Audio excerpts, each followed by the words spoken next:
This week on HBO's Inside the NFL. The 5-3 Giants move into first place in the NFC East. Pittsburgh's Cordell Stewart discusses their first place showdown in the AFC Central. We profile the Raiders' 5'9" Napoleon Kaufman, who has overcome much more than his height. And a visit with the quarterback who was protected by the electric company, the Bills' Joe Ferguson.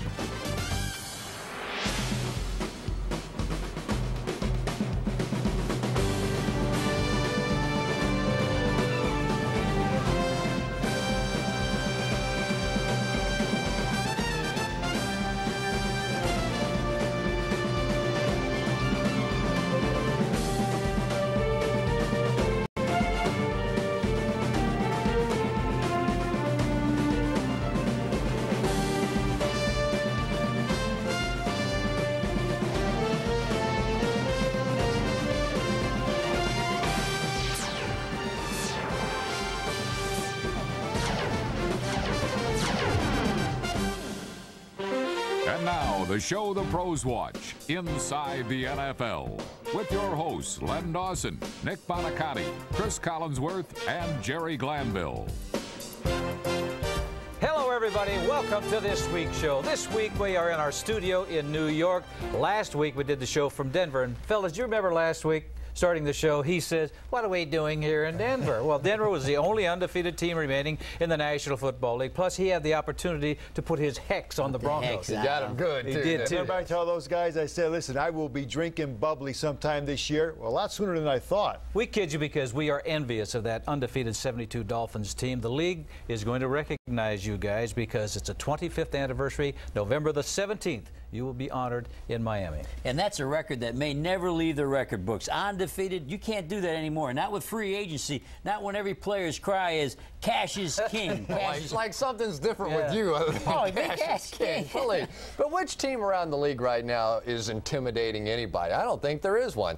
Denver, we saw them last week. They can't stop the run. The Dallas Cowboys are now a finesse team on offense. They can't run the football at all. The Green Bay Packers had to take a week off to regain their focus. They didn't have to do that last year. And San Francisco, they should have to pay a fee to play in that NFC Western Division. They haven't beaten anybody yet. What are you talking about? San Francisco has won 6 games in a row. The last 5 games has averaged better than 30 points per ball game. They're doing this without the great Jerry Rice. They are no longer saying, what about the ability of this new young head football coach, Steve Mariucci? Lenny, staying on the West Coast, though, there's a team out there that we've all ignored. The media's ignored them. The Seattle Seahawks, since Warren Moon has become the quarterback, they've won 4 out of 5 ball games. They're playing as good as any team in the AFC West. Well, you talk about Warren Moon. When Warren Moon left at Minnesota, guess who took over? Brad Johnson, a 9th-round pick. They don't even have 9th rounds. Went to the London Monarchs. Who is this guy? They're playing for first place this week in the NFC Central. But the most impressive job to date is by Jim Fossil and the New York Giants. Last place in that division a year ago.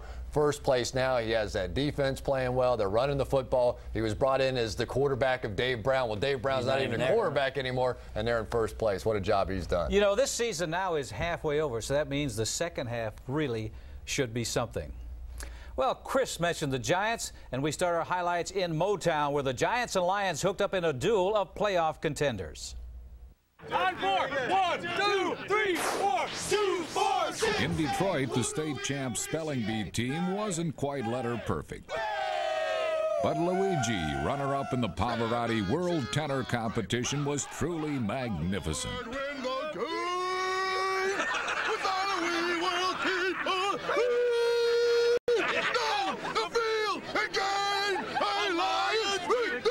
Against the Giants, Lions safety Van Malone hit a high note early, but he just couldn't hold it quite long enough. Pierce, who misses it, and it's intercepted.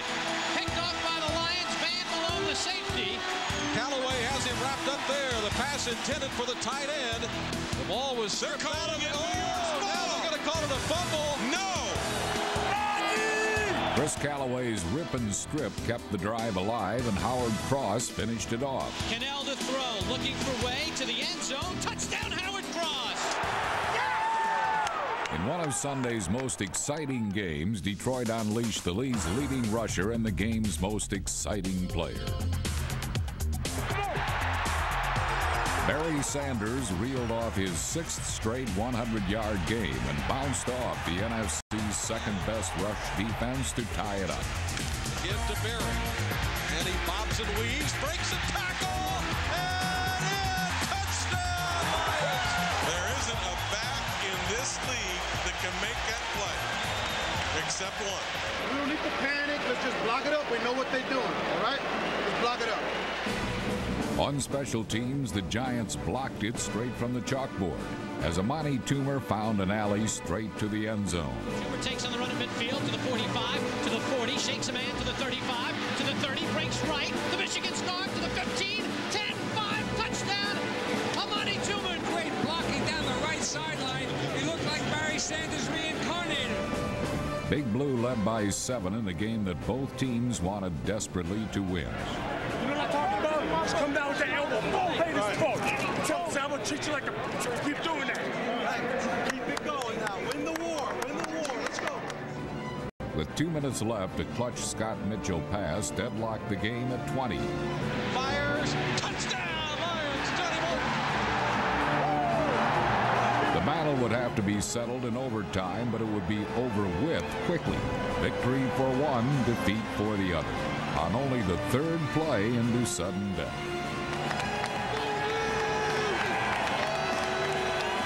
At their own 32. Right to left they go here in overtime. Game tied at 20. Cannell fakes the handoff for Way. Looking. Deep post instead. Throws deep sideline. Caught by Callaway. Still on his feet. To the 40, 30, 20, 10, 5. And it's a touchdown for the Giants. 68 yards. Danny Cannell to Chris Callaway. And the Giants win the ball game. 26-20 in overtime. What a throw by Cannell and what a play by Callaway. Don't get no better than this. Coach, great job. Good dog fight. Barry got 100. But we sustained us, baby. The Lord was with us today. He blessed us. But stay tuned. Some more action coming to you. This week, the division-leading Giants host the cellar-dwelling Bengals, who so far have been belly up and relegated to the back of the bus. Against Pittsburgh, they dug in with 3 extra run stuffers, so the Steelers just pulled out a little shovel. Cordell, he's back. Shovel pass. Here comes George Jones. Cutting for the end zone. Touchdown, Steelers. A little give it. Jerome Bettis rushed for over 100 anyway and did double duty as a double-decker bus when he blocked 2 blitzers on this play. Pittsburgh could only field 3 healthy receivers, but Yancey Thigpen picked up the slack with 6 catches for 120 yards and a picture-perfect touchdown. Trying to get more. Back is Slash. Timing pattern. End zone. Thigpen. Touchdown, Steelers. And Slash put it right into his hands. The Steelers won their 4th straight and quite easily, while the Bengals lost their 6th straight and were easy picking. Pickens has it at the 50, down the sideline at the 45-40. He's at the 30, 25-20, 15. Fumbled from behind. It's rolling around in the end zone, out of the back of the end zone, and touchback. The Steelers have the ball at the 20-yard line. How do you do? This Sunday, Pittsburgh will face a much meaner cat, the Jaguars, in a physical division showdown where they better keep their hard hats on.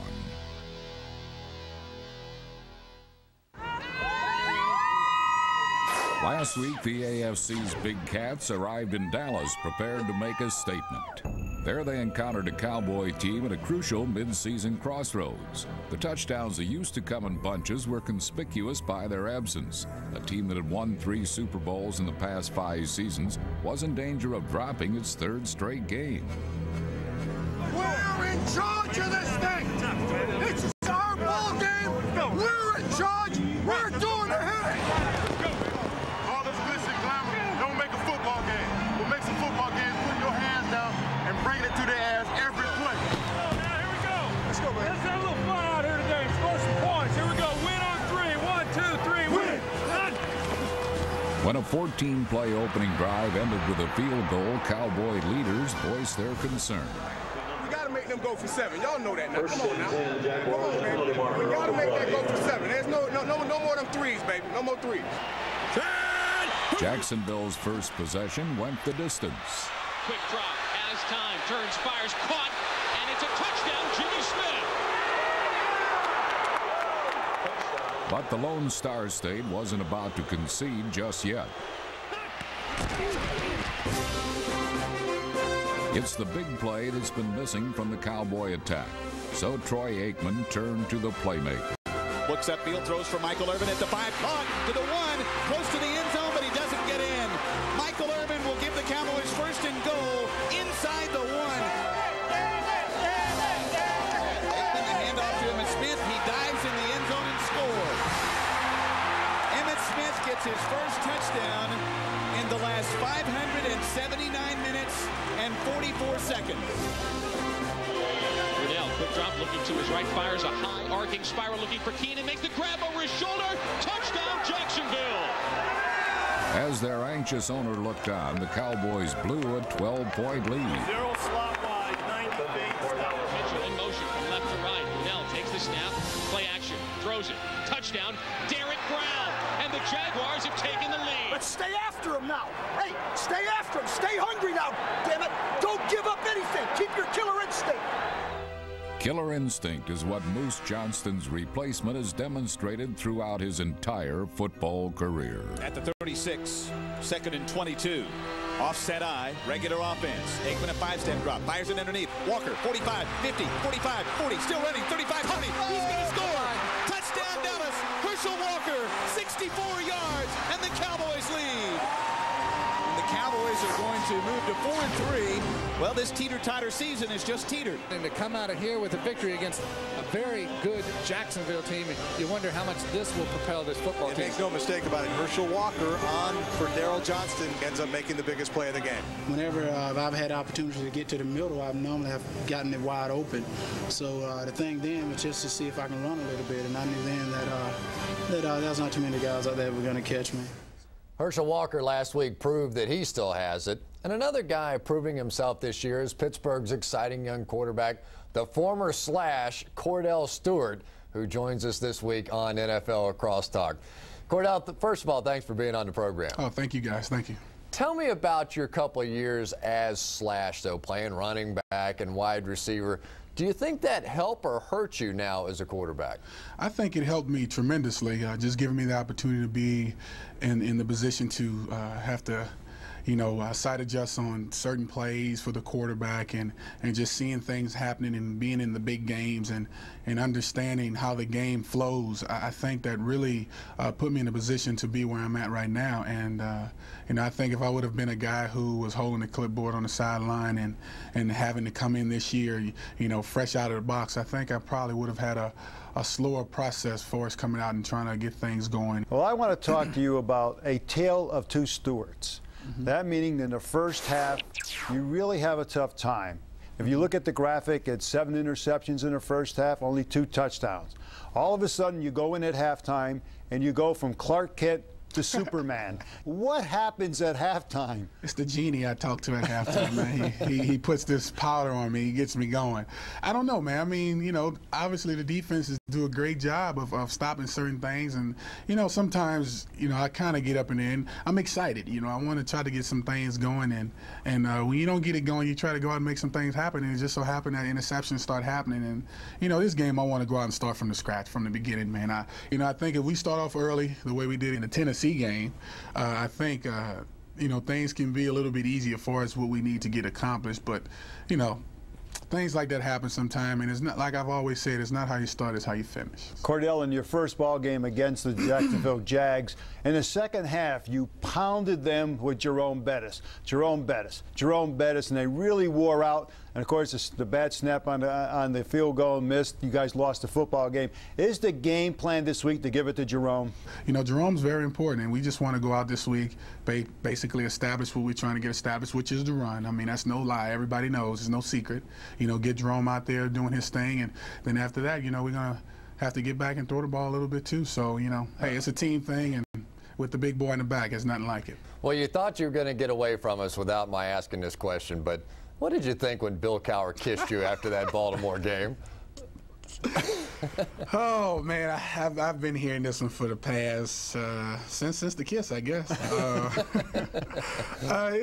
I guess it was in the spur of the moment, man. I mean, to be down 21-0 and coming back and beating those guys 42-35 or whatever it was, and I mean, and on the road, we hadn't won a game in a while on the road. I mean, that's just the emotional part of the game. When you win a big game like that, I mean, you have more I love yous and hugs, than anything. I think back to the Michigan game. I'm in the shower cramping up, butt naked.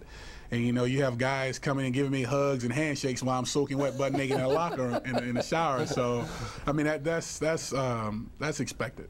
Well, I know one thing. I'm never kissing Jerry Glanville, that's for sure. But we appreciate you being with us, Cordell. Thank you, guys. Thank you.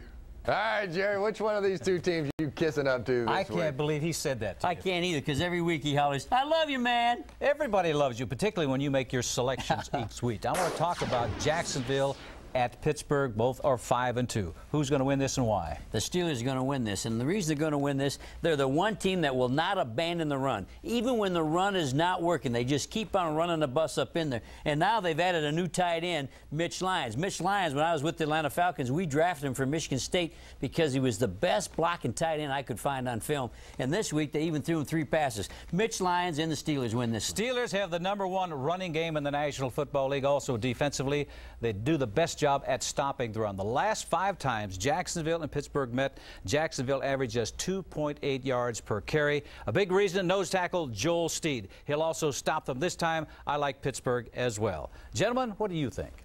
Well, Nick, anytime those two guys agree on a pick, it makes me a little bit nervous. What do you think here? Well, you know something, what Natron means being banged up like he has been. I think the running game of Jacksonville really has suffered.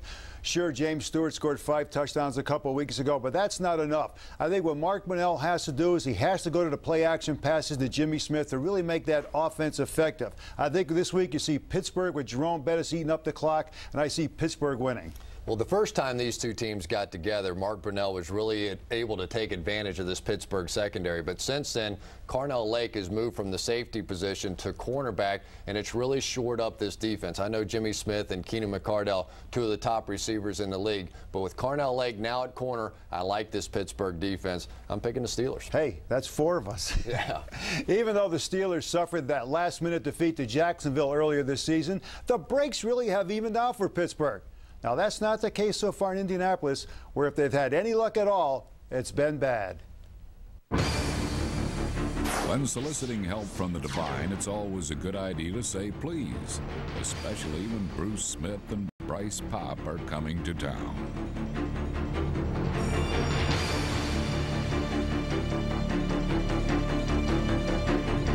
Fortunately for Indianapolis fans, the Colts defense also left their manners at the door.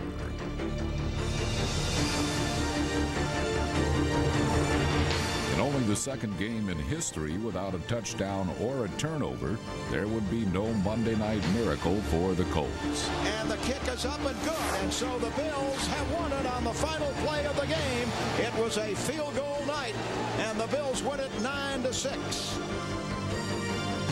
Lindy Infante and the Colts will try it again in San Diego this Sunday against the Chargers, who last week ran into Kansas City and Elvis Gerbach with a full head of steam.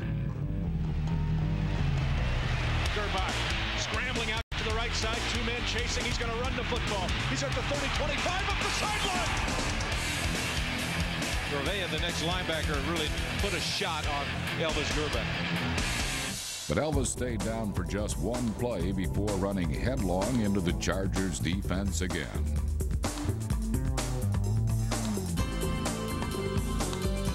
Gerbach scored the game's first touchdown, then put the game out of reach with a pair of touchdown passes to Andre Rison.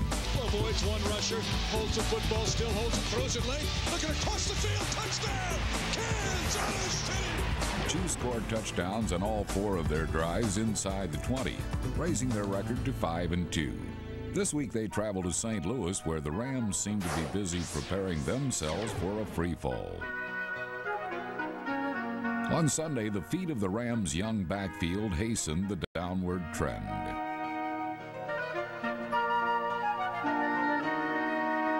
The Seahawks have been able to rise from a slow start thanks to backfield veterans Warren Moon and Steve Broussard.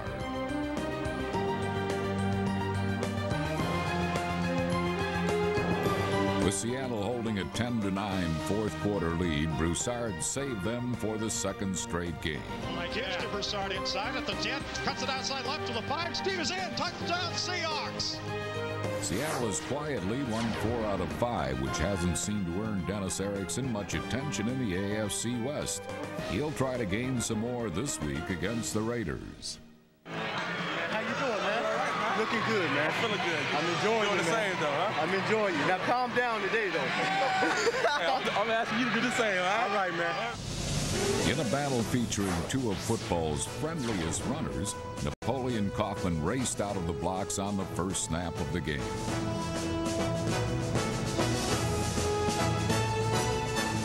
Kaufman is averaging nearly 6 yards a carry, and his 57-yard sprint set up the game's first score. 3rd and 10. George straight back. Looking to pass. Fires for the end zone. Caught for a touchdown. Jeff George threw just 12 passes Sunday. Great drive, man. Great drive. But 2 of them went for touchdowns. George back to pass. Looking right. Touchdown. Ricky Dudley scores. A Raider touchdown. The AFC's highest-rated quarterback has been embraced by Raider fans young and old.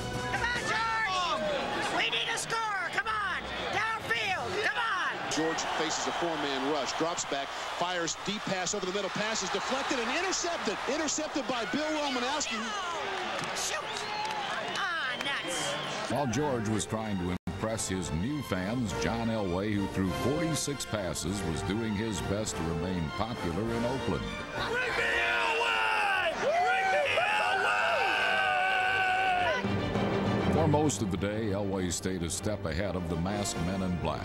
And in the third quarter, the NFL's highest-scoring team finally went ahead 17-14 on Terrell Davis's 8th touchdown of the year. Elway, handoff, Davis bounces left side, trying to break a tackle, does so, Davis, touchdown! Terrell Davis broke the tackle of Albert Lewis. Touchdown, brother, that's what I'm talking about! Right there, baby! Yeah, way to go, baby! That's all we need! We got a game now. That hurt them, guys. That hurt them. They're tired. Hey, I don't really have when that Will gets up on the ball like that on spot. I know it. Because he's riding me down inside. I didn't have anything else. The XL across, man, it was just a big wall. I couldn't see anything. Elway did see Lance Johnstone, but when he stepped up in the pocket, under pressure, fumbles the ball. He had his pocket picked. It's picked up by Eric Turner. He's coming back the other way. 40, 30 of Denver. Trap a block. Eric Turner goes in with a touchdown. Eric Turner gave Oakland the lead, and Napoleon Kaufman sealed the win with a team record 227-yard rushing day. They give the ball to Kaufman up the middle. First down, 20. Breaks in the secondary. He's gone. He's gone. They're not going to get him ever. Kaufman. Denver became the last team to suffer its first loss. 3-4 Oakland travels to Seattle Sunday. The Raiders are back in the AFC West race, and the way they're running, they might catch up in a hurry. Coming up on HBO's Inside the NFL, the 5-3 Jets were sparked by backup quarterback Glenn Foley, and a look back at former Buffalo quarterback Joe Ferguson, back home where it all began. 200 years ago, Napoleon was the Emperor of France. Today, the most famous Napoleon is the leader of the Raiders empire, and the 5'9" running back has been spectacular in his role.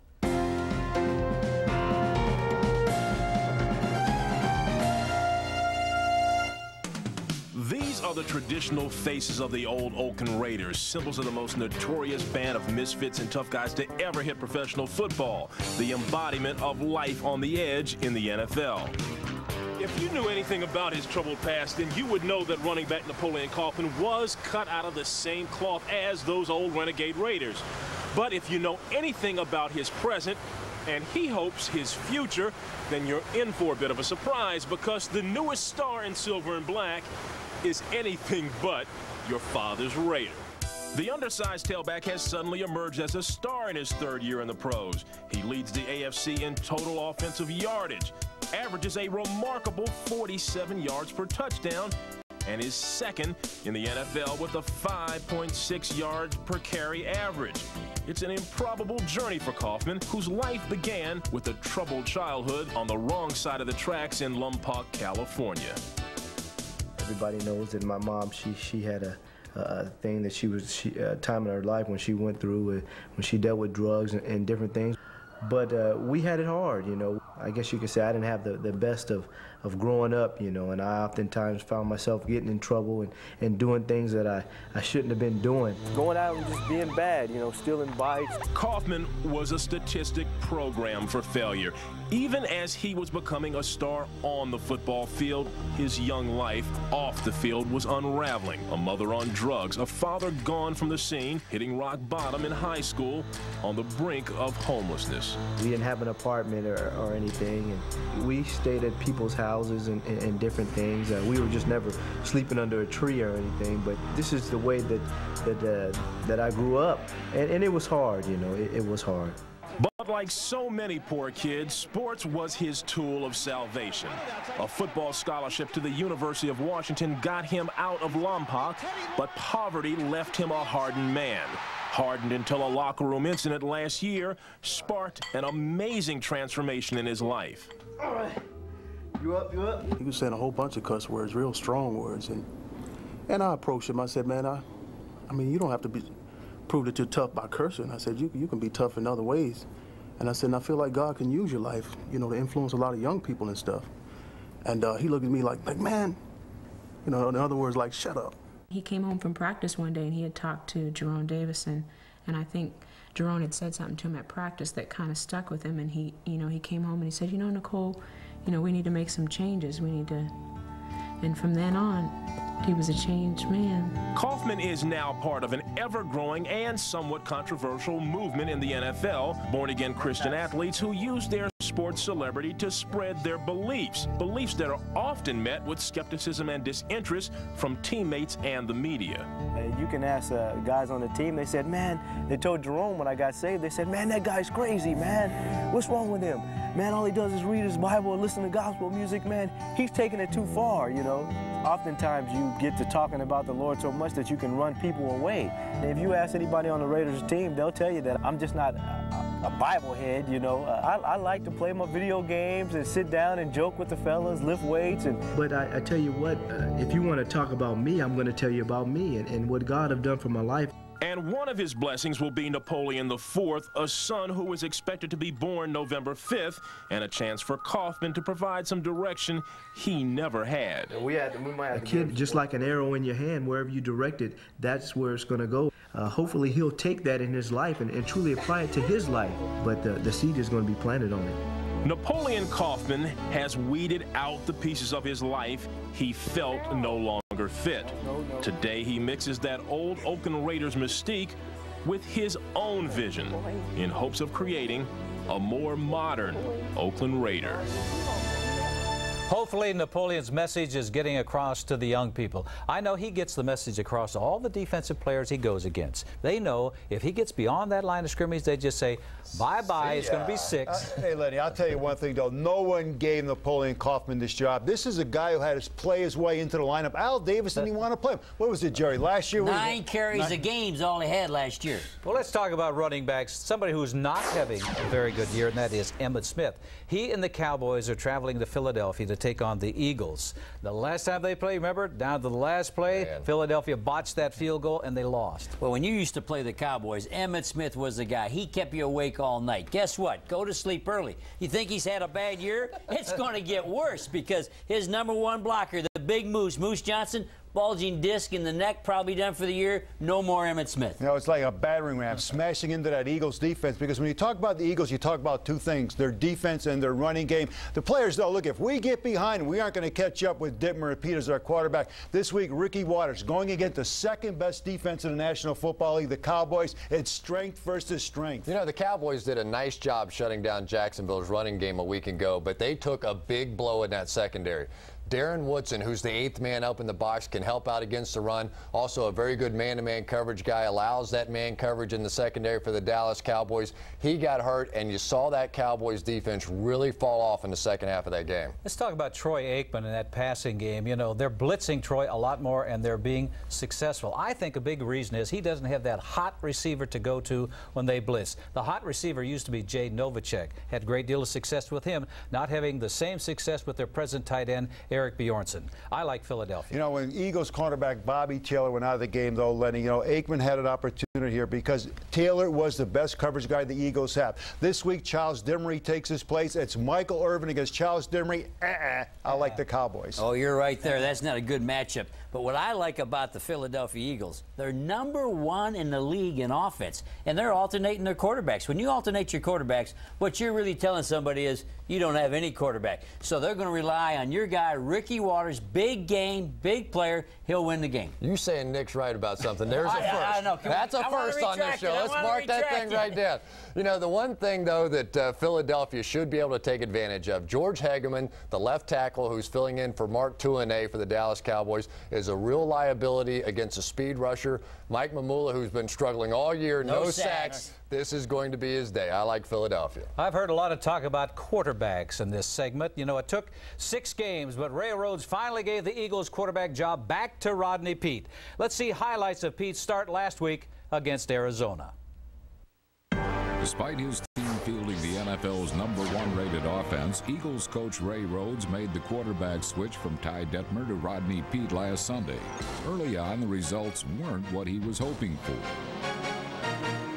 The Cardinals' Stoney Case was also traveling a rocky road in his first NFL start in place of the injured Kent Graham.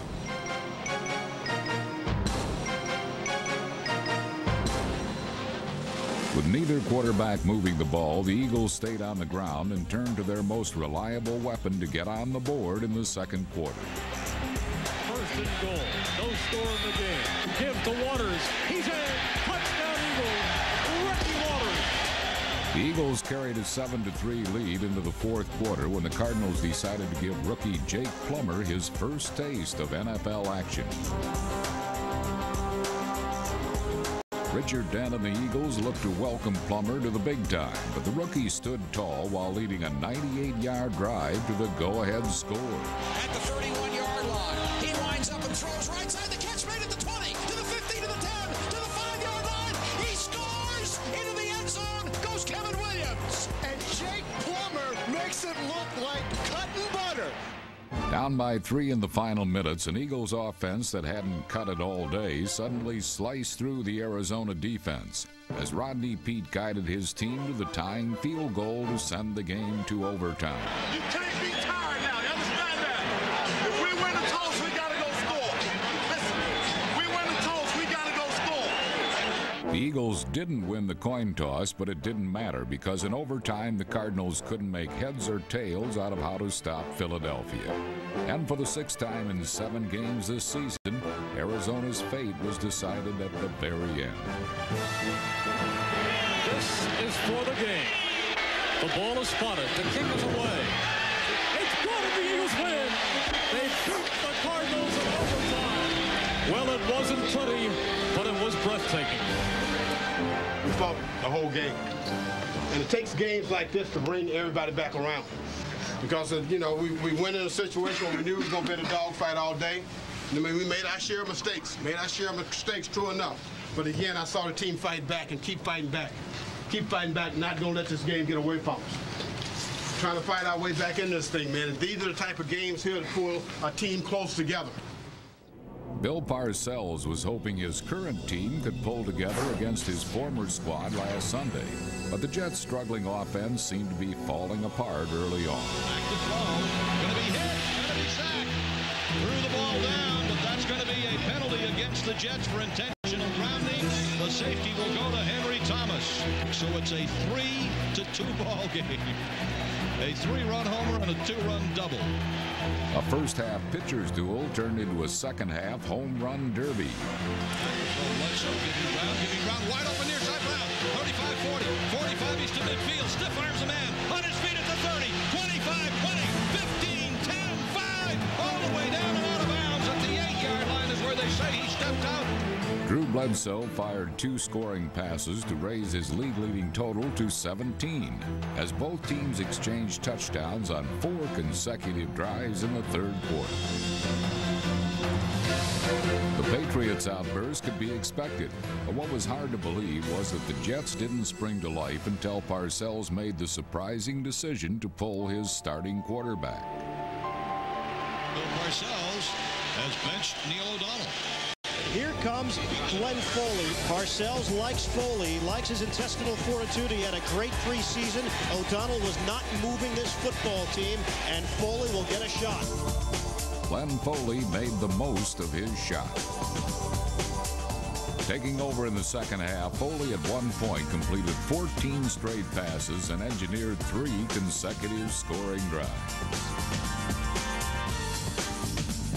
With the Jets trailing 19-10, Adrian Morrell's touchdown pulled New York within 2, and Foley completed the comeback midway through the fourth quarter. Jets looking for the lead. Foley looks to his right, throws, got a man open, and a touchdown! Lorenzo Neal. Jets take the lead. The win helped Parcells earn a season split against his former team, but his quarterback switch may have ignited a controversy the rest of the season.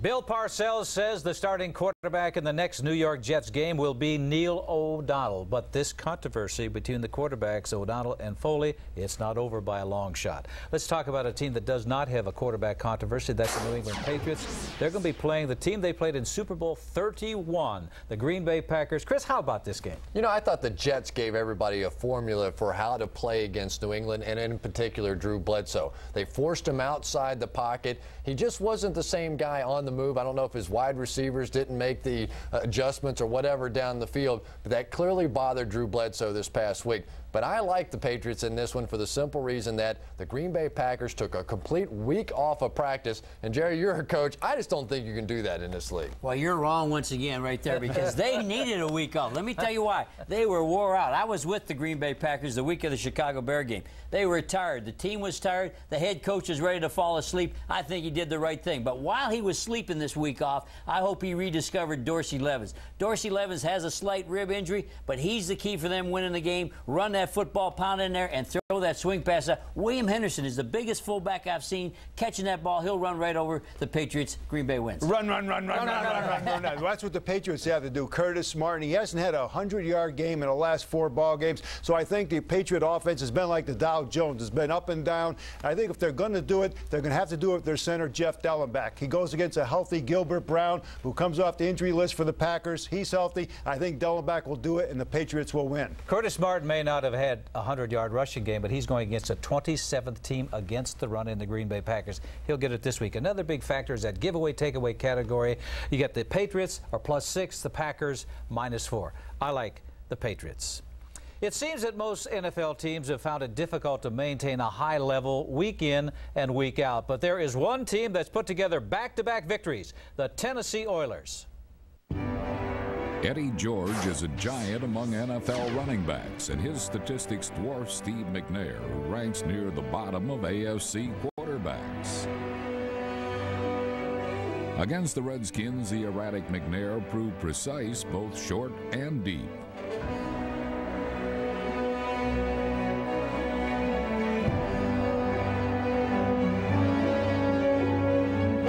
But it was the mammoth George who set the tempo of the game by scoring 2 touchdowns and rushing for over 100 yards for the 5th time this season.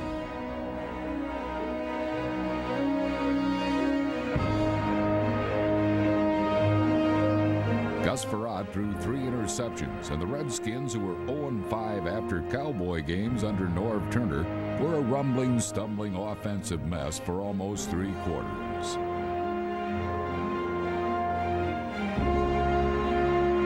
Trailing 21-0, Frerotte finally found his rhythm and threw 2 touchdown passes to ageless Henry Ellard.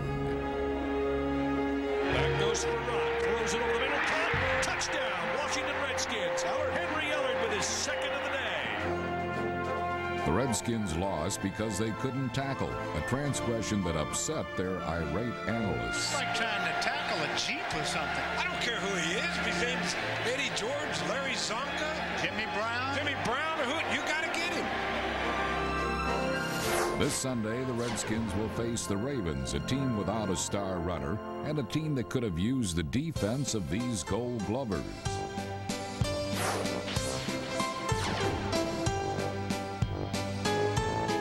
Baltimore defenders barely laid a paw on Kareem Abdul-Jabbar, who rushed for over 100 yards and scored 3 touchdowns.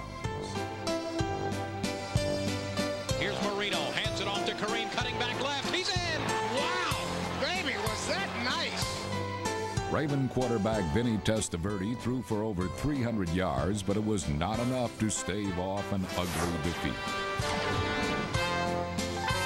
While the Dolphins exited at the top of the AFC East, the Saints season has dropped through a trap door. Remember when Danny Werfel was operating the fun gun for the Gators? Well, now it has become the stun gun, and he was at the wrong end of the barrel.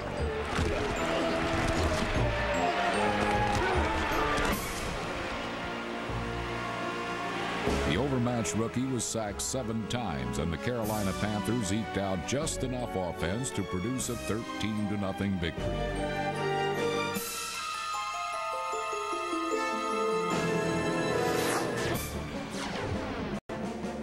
While the race in the NFC West has not generated eye-popping excitement, the 49ers continued their victory tour in this toothless division in Atlanta, where every quarterback was hit hard and often.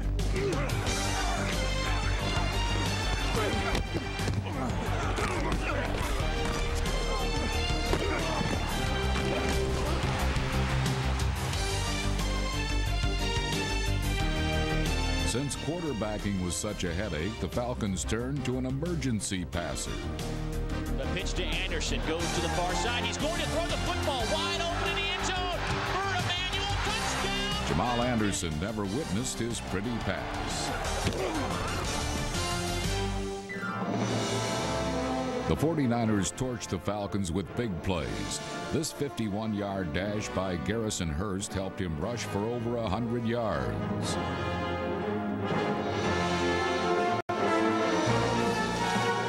Often the Falcons presented a phantom defense. Young throws to the left side of the end zone. Open, Terrell Owens. Touchdown 49ers. They give it to Kirby. He's going to go. Slants to the right. Into the end zone. Touchdown 49ers. The longest non-scoring play in 49er history resulted from blocks by wide receivers Terrell Owens, number 81, and number 89, Ahani Owezike. He's up the right sideline. He's in midfield. 40, 35, 30. Caught from behind. Gets away. Down to the 10, down to the 5. This 82-yard spectacular was matched by Terrell Owens' second touchdown. And he's got Owens, and he catches the ball. Oh, what a bonanza. Spectacular leaping catch. While the potent 49ers produced 35 points, the gritty Falcons scored 28 and hung on to the end with dramatic plays like this one by Todd Kinchin.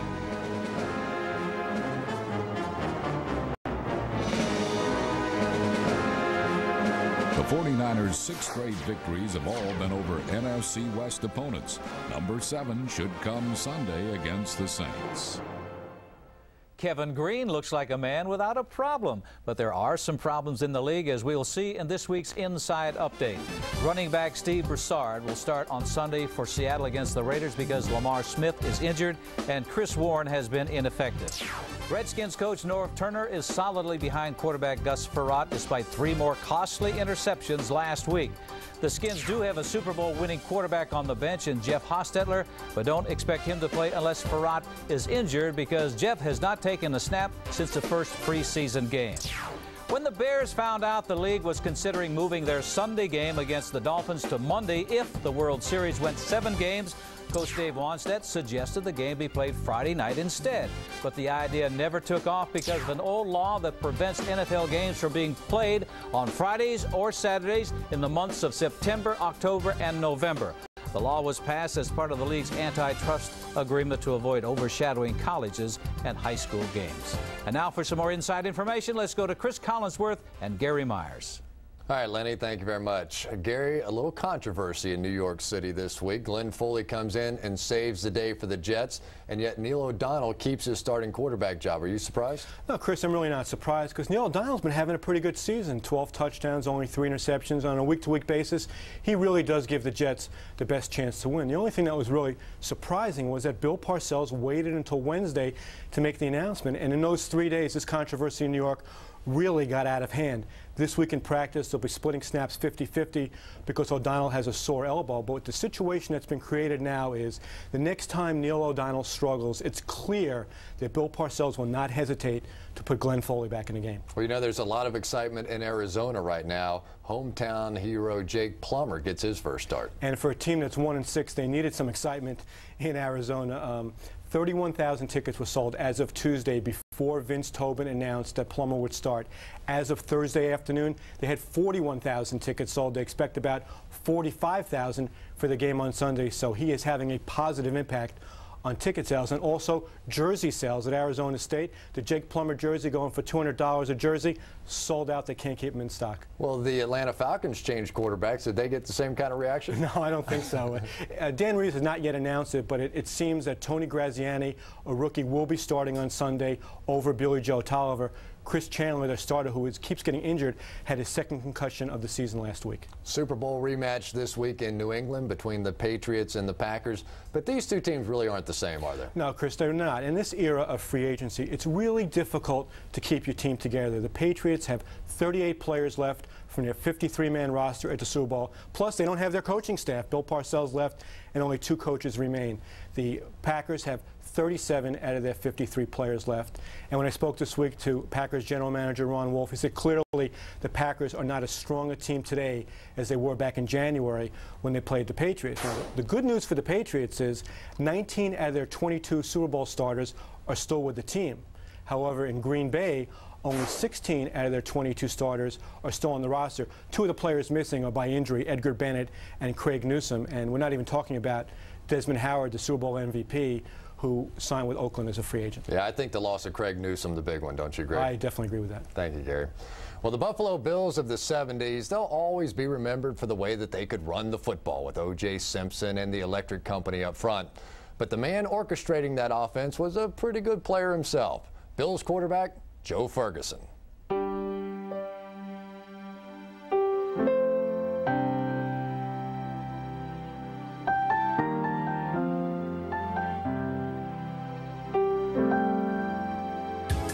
Joe Ferguson led a high-powered air attack at the University of Arkansas for 3 years, earning him Conference Player of the Year honors his junior season. In his rookie year with the Buffalo Bills, his role as quarterback changed dramatically.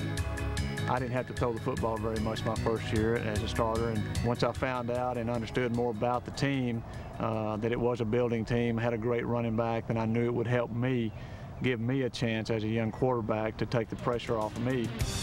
Joe finished the 1973 season with only 164 pass attempts. Carrying a load was a running back who would finish the year with a league record 2,003 rushing yards. That man, O.J. Simpson. I caught myself sitting in the locker room looking at O.J. Simpson a lot, thinking, why am I here with this guy? This is a great opportunity in my life, and I would be a fool not to take advantage of it. So I'm going to play this game every day, and I'm going to work hard at it, and I'm going to stay here as long as I can. 18 years would pass before Joe decided it was time to leave the game. Although he led the Bills in 1980 to their first division title in 14 years, his teams always stumbled at the finish line. There'll always be an empty spot there, and of not getting to a Super Bowl. But I think back and I say, well, I played long enough. I had chances, and it didn't happen, so I move on. And move on he has. Following retirement in 1990, Joe coached 2 years at Louisiana Tech. Now he's back at his alma mater as the new quarterback coach for the Arkansas Razorbacks. All right, far right, 35. Far right, 35. My count. All right, there you go, there you go, there you go, there you go, there you go, there you go, good. Bring it back, bring it back. There's the ball, there's the ball. I'm trying to also emphasize that you have to be good enough, you have to be smart enough to do it. And if you work the way I want you to work, and if you'll listen to the things that I'm going to try and tell you and teach you, that you may have that opportunity. Although coaching takes up the better part of his day, there's time to spend with his family. Especially when Joe gets a chance to go fishing or take his family on a trip in his airplane. Double your line up.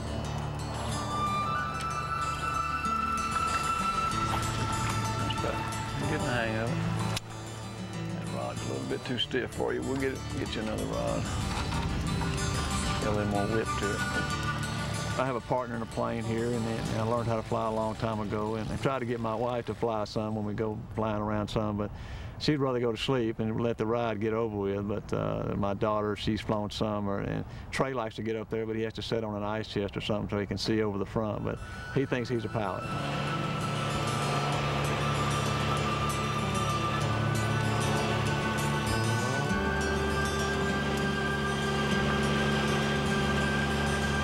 All right, go. At age 47, Joe is back on the same field he first stepped on as a college athlete 28 years ago. This time as a husband, a father, and a coach. Joe Ferguson, one of the nicest people I've ever met in the National Football League. But is he old enough to have played against you? Yes. Early 70s, that's when he first came into the league. The one thing I thought that hurt Joe Ferguson's development was Lou Saban, the head coach of the Buffalo Bills, had a guy by the name of O.J. Simpson, and all he did is run the football. Run. You know, talking about hurting one's development, I am concerned about this man over here because in the pick segment, he's not doing well, and I'm hopeful that he won't get too discouraged. What can we do about this? Well, you know, Lenny, we had 24,000 people register to pick the games against us this week. So we would look long and hard at all those 24,000 people. We finally found one guy who picked worse than Jerry. No way. Yeah, a guy by the name of Robert Price from Indiana. He only picked 3 right. My cousin Robert. He lives up there in Indiana. My cousin Benny. He has no pride to admit that. He gave his name out. Hey, how'd we do last week? Well, Chris was on top with a 9-4 record. For the season, Chris enjoying a 2-game lead. I'm quitting helping you. All right, earlier in the show, we picked several games. Now it's time to pick the rest. Dave Wannstedt and the Bears traveled to Miami, but we all like the Dolphins and their newfound running game. Cincinnati has lost 6 straight. The Giants have won 4 straight. We like both streaks to continue. We expect Indianapolis's bad luck to continue as they travel to San Diego. We all like the Chargers. Kansas City will win the Battle of Missouri, beating St. Louis as the Rams' offense, well, it's a mess. San Francisco defeated New Orleans 33-6 in early September as the Saints turned it over 8 times. We like the 49ers to win again. And Atlanta travels to Carolina, where the Panthers, you'll be happy to hear, will get their first home victory of the season. Now for the rest of the games in more detail. Baltimore is at Washington. These teams are separated by a 30-mile beltway. Chris, your first go with that one. Well, you know, the strength of this Ravens football team is at their wide receiver position, throwing the football. Unfortunately, the strength of Washington's team is Darrell Green and Chris Dishman, and I like Washington's strength a little bit better. I'll take the Redskins. You talk about the strength of the Baltimore team. The weakness of the Baltimore team is that even the Miami Dolphins can run the football. Jabbar had over 100 yards rushing against them this week. I think Washington to do as well. I'll take the Redskins. Well, in Washington, all the fans are hollering, bench Gus. Get rid of Gus. Why would you get rid of Gus? You're playing Baltimore. If you can't run the ball, go play the Ravens. If you can't throw the ball, go play the Ravens. Whatever you want to do, you can do against the Ravens defense. And now Testaverde, when the game was over, said, we've got doubt creeping into our football team. Doubt? Oh, They don't have a chance. I'm going with the Redskins. Oh, Donald Doubt. I remember Donald Doubt. You know, Gus Frerotte is 23rd in the quarterback rating, but hey, the Ravens are last in pass defense. I like Washington. We got Denver at Buffalo, Nick. Well, Buffalo, struggling offensive line. Their offensive tackles, Lucci and Fina, just are having trouble blocking anybody. Todd Collins, not a great quarterback to start with. He needs protection. He won't get it this week. I like Denver. Well, I like Antoine Smith, the running back for Buffalo, but like Nick, running behind this offensive line, I don't think he'll be able to do what's been happening to the Bronco defense, and that's long runs. I'm going with Denver. Well, you know, Denver's offensive line last week, their 2 tackles, Gary Zimmerman and Tony Jones, flip-flop places, and they looked a little unsettled. This week, you've got to believe that after another week of practice, they'll get things right. I like Denver. I like Denver as well. You know, the Bills have trouble stopping the run. Terrell Davis is still the leading rusher in the AFC, and when I saw the Bills last, they could not score a touchdown. Jerry, big NFC Central contest for first place, Minnesota at Tampa Bay.